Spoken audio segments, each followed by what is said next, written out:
Hi, I'm Charles, and you're watching The State of the Republic.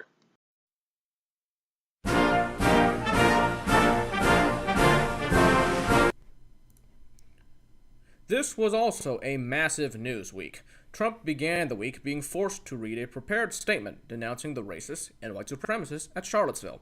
Afterwards, he felt bad about turning his back on his racist moron base, so he gave a press conference on Tuesday, where he gave a startling example of false equivalency between Nazis and non-Nazis.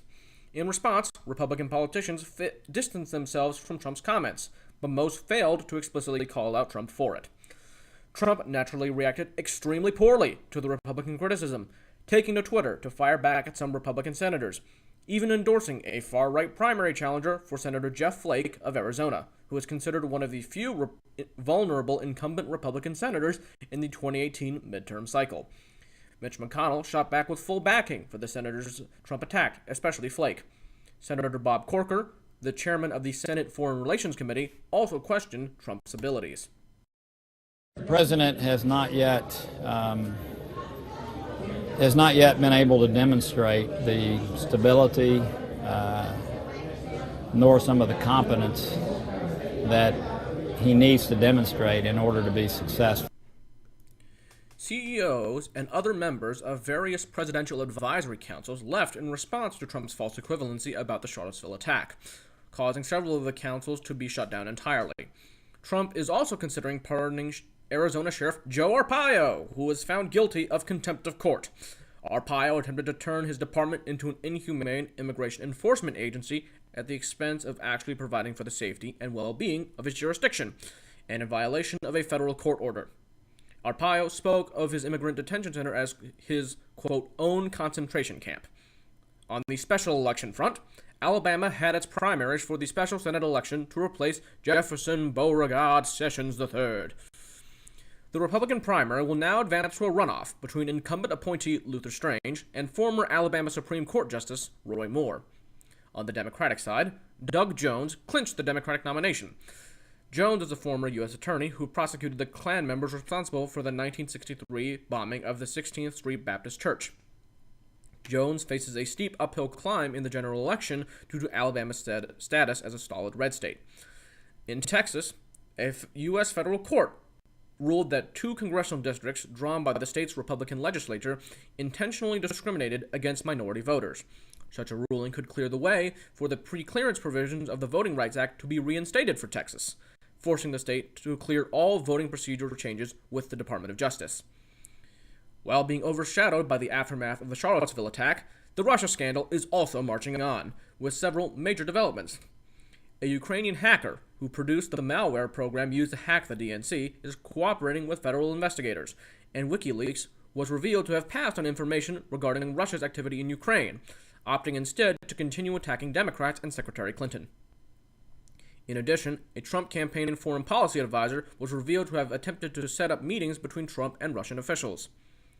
The White House this week also had some major staffing changes. Hope Hicks was announced as the interim communications director. But the biggest change this week was today's firing of Steve Bannon. Yes, the White House finally succumbed to public pressure and axed the most visibly fascist staff member in the building. Sebastian Gorka and Stephen Miller are still working there though, so fascism and white supremacy still have a presence in the White House. Our main topic today will be the labor movement and unions, the reason why you have a weekend. Make no mistake, the modern American labor movement is the primary factor responsible for not only all of America's workers' rights, but also American prosperity of the past century. America's labor unions have fought tirelessly for better wages and benefits, not just for their members, but for all workers. The American labor movement is responsible for the existence of the 8-hour workday, the minimum wage, paid holidays, sick leave, breaks at work, safer workplaces, Social Security, and even for helping pass civil rights. Many in America are unaware of this, but the labor movement backed the civil rights movement in America, with the United Auto Workers being especially prominent. Then UAW President Walter Reuther marched with Dr. King at Washington and in Selma. In fact, we have a picture of Reuther with Dr. King in Washington. Reuther is the one standing next to King in the middle of the photograph. Dr. King himself was assassinated while in Memphis to support striking union sanitation workers. The UAW's and the overall labor movement's support for civil rights is especially important, in the light of the UAW's recent efforts to unionize the workers at the Nissan plant in Canton, Mississippi. The UAW has been working to organize the workers at that particular plant since 2012, and those efforts unfortunately came up short. The American South has traditionally been extremely hostile to organized labor, with unionization efforts in recent years at a Volkswagen plant in Tennessee and at a Boeing plant in South Carolina unfortunately falling short. The South has become a common location for companies to move thanks to its low pay and strong anti-worker sentiment. Companies have routinely violated workers' rights and federal law in efforts to stop workers from organizing, often threatening, harassing, and intimidating workers and organizers. Nissan's behavior has been no different, with the National Labor Relations Board charging Nissan with illegally threatening and bribing workers to vote against unionization. Also in opposition to workers are the state's Republican politicians, including Mississippi Governor Phil Bryant.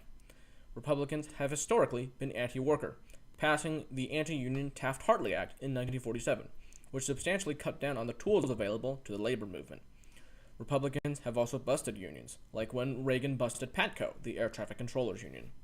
Modern conservatives are no different. All across America right now, conservatives are seeking to undermine workers' rights. Trump has picked anti-labor people to run the Labor Department, which is supposed to protect workers. The Labor Department under Trump has been working to roll back Obama administration reforms on mine safety, retirement savings, independent contractor status, and overtime rules. Republicans can also be expected to stack the National Labor Relations Board with corporate cronies. On a state level, Republicans have been passing right-to-freeload laws through state legislatures. Under most current laws, unions cannot collect money from non-members for political purposes, but may collect agency fees to pay for representation. Unions typically protect and negotiate on the behalf of all workers within a workplace, union or otherwise, and therefore collect fees to pay for lawyers, negotiators, and other essential services. These right-to-freeload laws allow workers to receive union benefits without contributing to the funds that make those benefits possible. Eventually, the union can no longer do its job and collapses. Republicans wish to destroy unions to ensure corporate Republican dominance of America. So we have addressed the recent events regarding the labor movement and the opposition to it. One might ask, why are unions so important in modern America? Well, unionized workers receive better pay, benefits, and have better working conditions. But the benefits of unionization do not end with union workers. Workers at non-union workplaces in sectors with strong unions typically also benefit thanks to upward pressure on wages, benefits, and working conditions from unionized workplaces. Unions also support progressive policies nationally that benefit all workers. For example, unions have been helping to lead the fight for 15 so that all workers can have a decent wage. Unions are also a critical component of the Democratic coalition, helping to defeat reactionary Republicans all across America. The decline of unions since the Reagan era has been accompanied by rising inequality and wage stagnation. So, what can we all do to help the labor movement? In your personal habits, patronize unionized businesses. In politics, support and vote for pro-worker candidates. Call your representatives and tell them to support workers' rights, and that you oppose any efforts by corporate America to infringe on those rights. Working to repeal right-to-freeload legislation helps unions survive and expand. Stronger enforcement of worker protections can be ensured by staffing the Labor Department and the NLRB with people who aren't corporate cronies. Passing card check legislation would allow workers to join a union without being subjected to the long propaganda and intimidation campaign that characterizes elections now. Ultimately, though, our main goal should be the repeal of the Taft-Hartley Act to finally set things right again and place the balance of power where it should be, with the working people of America. Thank you for watching the program. Be sure to like, comment, and subscribe for more interesting content.